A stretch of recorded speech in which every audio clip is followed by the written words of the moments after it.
अस्सलामुअलैकुम friends, welcome to cut it short. आज हमने करना है MCM 101 का लेसन नंबर 13। अच्छा है, ये थोड़ा सा मुश्किल है, थोड़ी चीज़ें इसमें डिफ़िकल्ट हैं, छोटे छोटे पॉइंट्स हैं, MCQs के हवाले से काफ़ी इम्पोर्टेंट चैप्टर है। ठीक है, तो इसे हम स्टार्ट करेंगे। अच्छा, ये मैं अपने नोट्स हैं इसमें मेरे, जिन्होंने मांगे हैं उन्हें मैंने सेंड कर दिए हैं। मैं पढ़ा इसलिए अपने नोट्स से नहीं रही क्योंकि उसमें इमेजेस हैं जो बुक्स की वो ऐड नहीं हुई हैं, तो फिर उसके लिए बार बार हमें स्विच करना पड़ता। ठीक हो गया जी, तो हम इनसे चलेंगे। बातें वही लिखी होती हैं ऑलमोस्ट, मैं आपको वही समझाऊंगी जो कि इम्पोर्टेंट है या आपके पेपर के लिहाज से ज़रूरी है। ज़्यादा तफसील में हम नहीं जाएंगे। अच्छा, स्टार्टिंग पैराग्राफ आपके ये जो 2-3 पैराग्राफ्स हैं ये बिल्कुल इंट्रोडक्टरी हैं। ठीक है, यहाँ तक आपके लेके, ठीक है, बिल्कुल इंट्रोडक्टरी है। मैं इनके मुतालिक आपको छोटी छोटी बातें बता देती हूँ, फिर हम उससे आगे चलेंगे। ठीक है, बुक्स फर्स्ट फैसिनेशन से ऊपर ऊपर।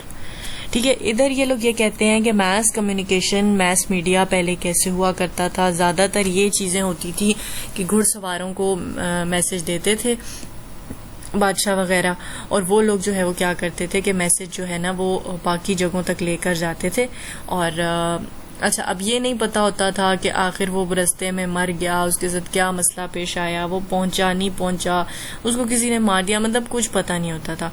ट्रेसेस ये पाए जाते हैं कि इसी तरह मैस कम्युनिकेशन होती थी, मैसेज ज़्यादा लोगों तक पहुंचता था।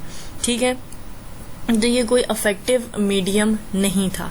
उस टाइम पे सिर्फ यही चीज़ होती थी कि बस एक ज़ुबान होती थी और उस ज़ुबान में एक मैसेज होता था और एक ट्रैवलर होता था जिसको वो देकर भेज दिया जाता था। अब वो जितने अरसे में पहुंचता था तब तक वो बात रहती भी थी। मतलब अगर आपने किसी को कोई मदद मांगनी है, लेट सपोज, तो अगर वो महीने बाद पहुंचता है, महीने बाद आपको मदद चाहिए ही नहीं।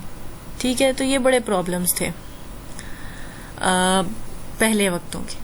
अच्छा, अब हम देखेंगे कि ग्रेजुअली कैसे कैसे मामला चले। अच्छा, इसमें से कुछ इम्पोर्टेंट नहीं है किसी भी पॉइंट ऑफ व्यू से। आगे चलते हैं। Books first fascination toward mess media. Books का जो कॉन्सेप्ट था इसने थोड़ी प्रिंट मीडिया की तरफ ज़रा रुझान लोगों का लेकर आया। ठीक है, सही तरह वो कहते हैं कि हमें नहीं पता कि बुक्स कब स्टार्ट हुई हैं, कोई ऐसा ट्रेस मौजूद नहीं है कि ये दुनिया की सबसे पहली बुक होगी, ऐसा नहीं है बिल्कुल भी।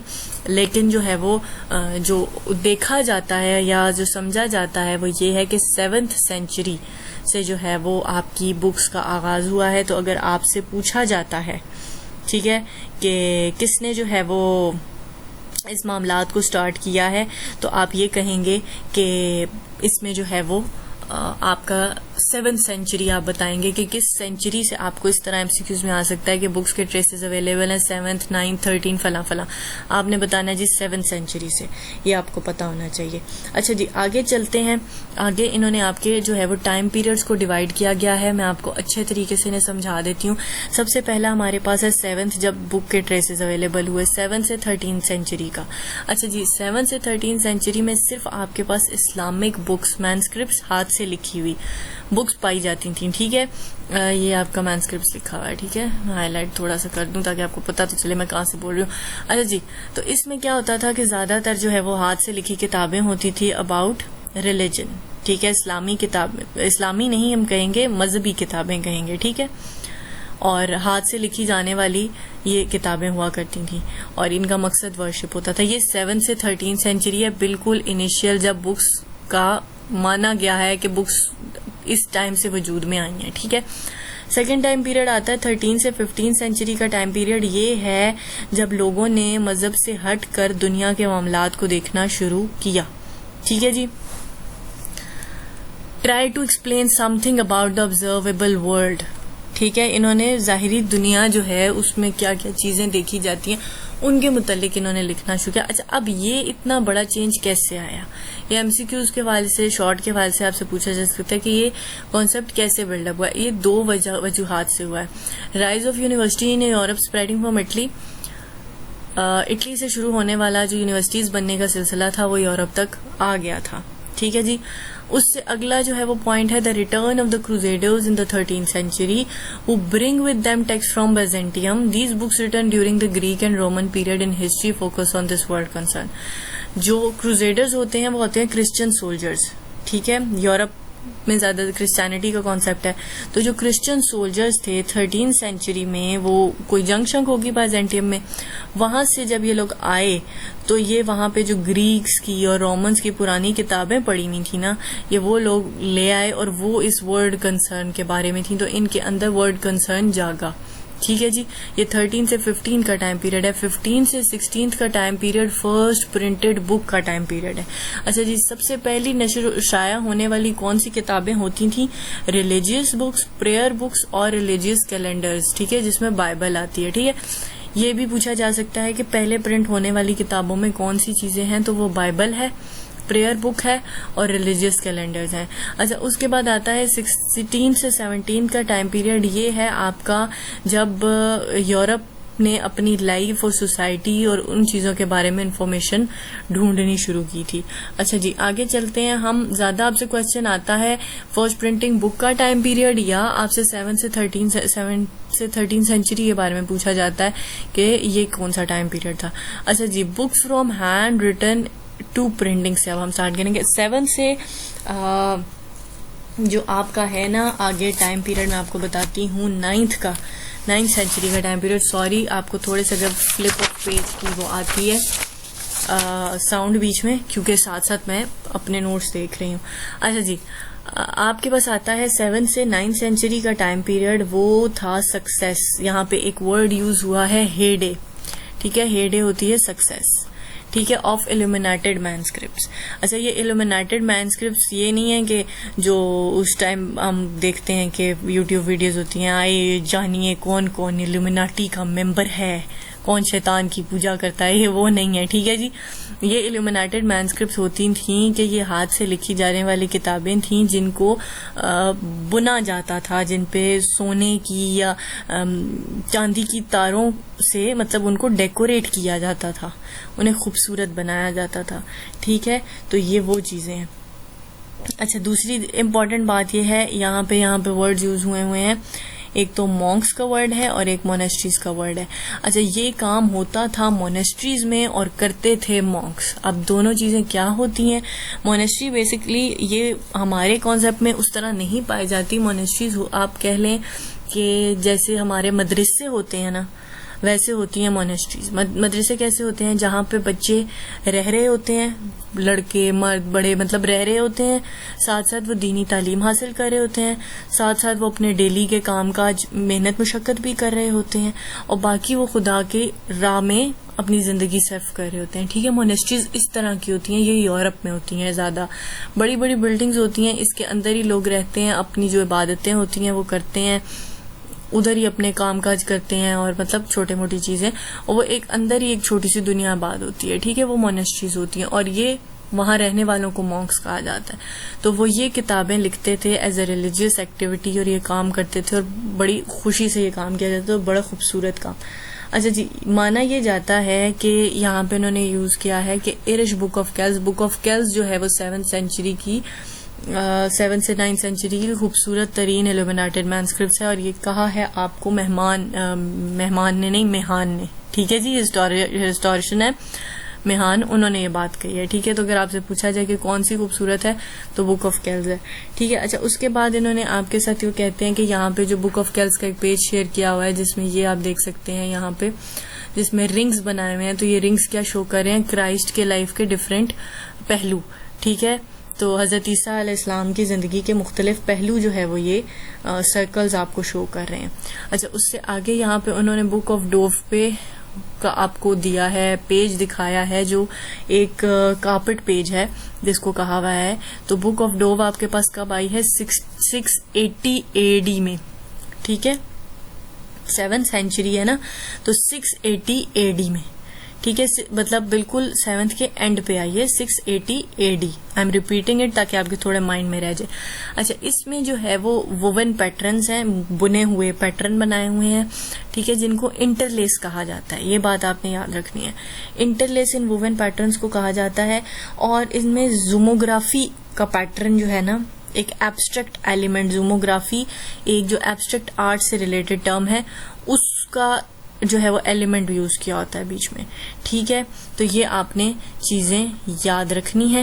इसमें से एक इन्होंने आके आपको और एक बुक ऑफ केल्स का पेज दिखाया है, ये भी जूमोग्राफी है इंटरलेस की, कि इन्होंने बनाए हुए उसमें सांप और पता नहीं क्या क्या लिखा हुआ, तो इन्होंने बहुत सारी चीजें, नजर मुझे कुछ भी नहीं इसमें आया, लेकिन उनका ये कहना है कि वो इस तरह जूमोग्राफिक उसको कर दिया है उस इंटरलेस को कि वो चीजें उस तरह वाजिया नहीं दिख रही। आप गौर से देखें तो आप उसमें ढूंढ सकते हैं। ठीक है जी, ये भी क्राइस्ट के लाइफ के डिफिकल्टीज और डिफरेंट पहलुओं को दिखाता है। अच्छा, ये यहाँ पे आपको 2 पेजेस दिखाए हुए हैं, बुक ऑफ डोव का और बुक ऑफ केल्स का।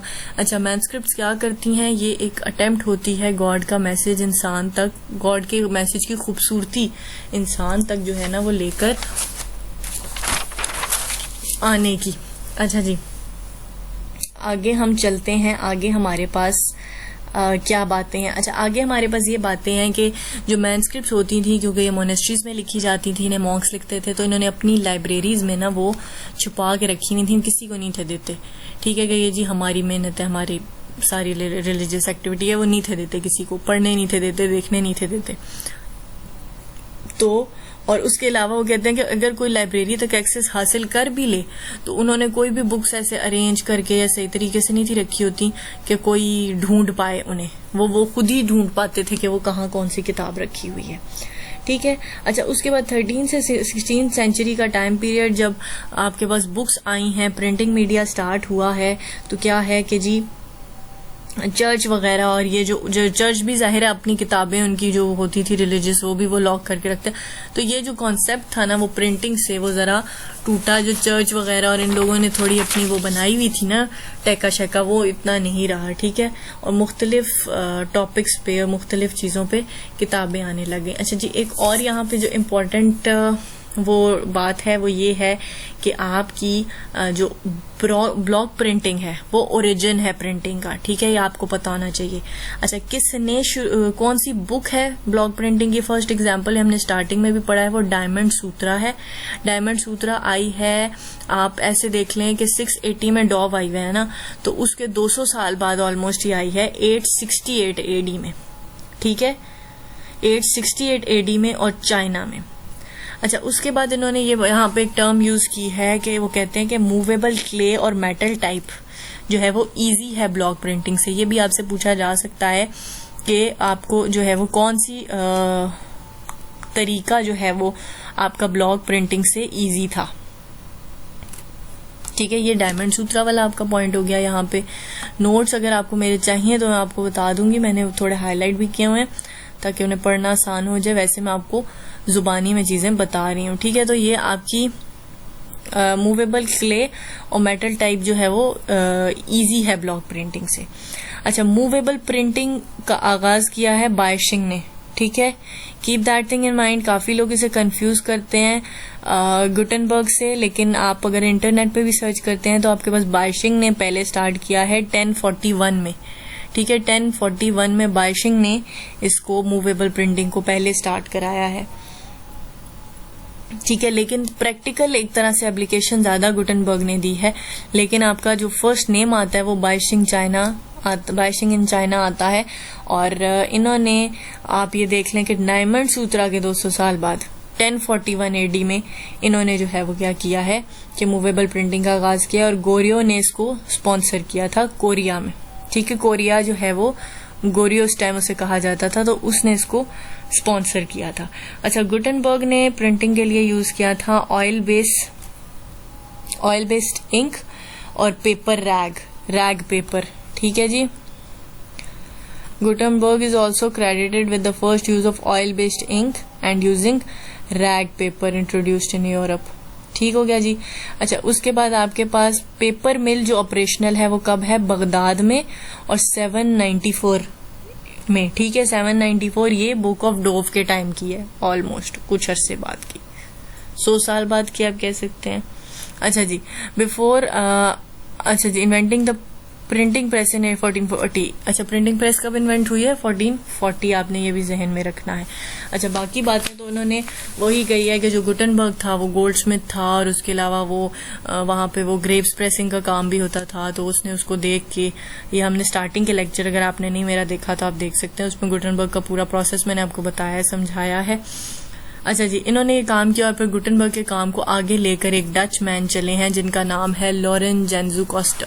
आई होप आपको समझ आ गई होगी। जो जो पॉइंट्स मैंने मेंशन किए हैं उनको आपने लाजमी देखना है। एमसीक्यूज के पॉइंट ऑफ व्यू से मैं एक दफा रिपीट कर देती हूँ। सबसे पहले हमें ये पता चला कि 7th सेंचुरी में बुक्स के ट्रेसेस पाए गए। 7 से 13 सेंचुरी का टाइम पीरियड रिलीजियस बुक्स का था। 13 से आपके पास 15 सेंचुरी का टाइम पीरियड थोड़ा वर्ड मैटर की तरफ था। इसकी तरफ रुझान कौन लेकर आया था? क्रूजेडर्स, जो कि ब्राजेंटियम से वापस आए थे, और उसके अलावा यूनिवर्सिटीज का रुझान। अच्छा, उसके अलावा हमारे पास है 15 से 16 सेंचुरी फर्स्ट प्रिंटिंग बुक आई हैं। प्रिंटिंग बुक्स में हमारे पास हैं बाइबल्स वगैरह, प्रेयर बुक्स हैं, और उसके अलावा रिलीजियस कैलेंडर है। 16 से 17 सेंचुरी का टाइम है जब यूरोप ने अपने सोशल लाइफ के ऊपर तवज्जो देनी शुरू कर दी। अच्छा, 7 से 9 सेंचुरी का टाइम पीरियड आपके पास है इल्यूमिनेटेड मैन्युस्क्रिप्ट्स का टाइम पीरियड। बुक ऑफ केल्स जो है वो 7 से 9 सेंचुरी की सबसे खूबसूरत बुक कंसिडर की जाती है बाय मिहान, जो कि एक हिस्टोरिशियन है। अच्छा, उसके अलावा जो है वो आपको बुक ऑफ डोव है 680 AD में लिखी गई है, जिसमें वोवन पैटर्न्स यूज किए गए हैं जिसे हम इंटरलेस कहते हैं, और ज़ूमोग्राफी टेक्निक यूज की गई है। अच्छा जी, उसके अलावा मैन्युस्क्रिप्ट्स क्या होती हैं? खुदा का खूबसूरत पैगाम हम तक पहुंचाने का एक जरिया है। डायमंड सूत्रा है 6 AD में, और ये है चाइना में। ठीक है, ब्लॉक प्रिंटिंग जो है वो ओरिजिन है प्रिंटिंग का। मूवेबल क्ले और मेटल टाइप जो है वो इजी ब्लॉक प्रिंटिंग है। मूवेबल प्रिंटिंग 1041 में बाइशिंग ने चाइना में स्टार्ट की थी, जो कि कोरिया ने स्पॉन्सर की थी। गुटेनबर्ग ने 1440 में प्रिंटिंग प्रेस का काम शुरू किया, जिसे एडवांस में लेके चले हैं डचमैन लॉरेन जेंजू कॉस्टर। गुटेनबर्ग ने ऑयल बेस्ड इंक और रैग पेपर का यूज किया है, और बगदाद में पेपर मिल 794 में थी। ठीक है जी, ये आपको किसी भी तरह घुमा फिरा के ये पॉइंट्स एमसीक्यूज में आ सकते हैं। इसके अलावा इस लेक्चर में एमसीक्यूज से रिलेटेड आने वाली चीजें आई गेस कि कुछ 1-2 ही होंगी, बाकी अगर मुझसे कोई मिस हुई हो, मैंने अपना बेस्ट ट्राई किया कि कोई पॉइंट मिस ना हो जाए। होप आपको समझ आ गया होगा। जाते जाते प्लीज चैनल को सब्सक्राइब कर जाइएगा। अगर कोई बात रह गई होगी तो आप मुझसे पूछ सकते हैं। मिलेंगे नेक्स्ट लेक्चर के साथ। Till then take care.